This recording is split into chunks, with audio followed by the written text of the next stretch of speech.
Kështu festoi mbrëmja bollçishti në komunën e Qashkës.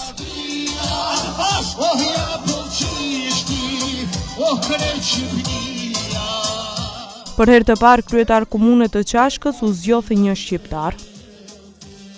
Ai është Suat Shaqiri i AKI-s, i cili me vota la pas kandidatin e LSDM-s Goran Stojanovskin dhe Dejan Andonovskin e VMRO-DPMNE-s.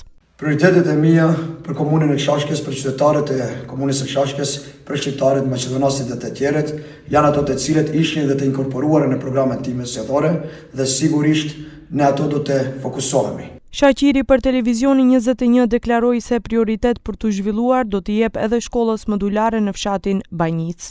Kurse, nëse flasim për çështjen e arsimit, sidomos për shkollën e cila ishte e kontestueshme, sigurisht sa kam njohuri unë dhe sa isha rrjedha, momentalisht ajo shkollë është si subjekt i ri në fshatin Banjic, por garantoj dhe premtoj se ajo shkollë do të zhvillohet dhe do të ecë përpara bashkë me nxënësit të cilët janë të regjistruar aty.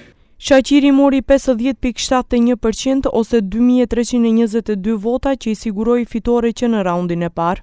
Pas tij më shumë vota mori Goran Stojanovski i LSDM-s, 24.24% ose 1110 vota, ndërsa i treti doli Dejan Andonovski i VMRO-DPMNE-s me 23.45% ose 1074 vota.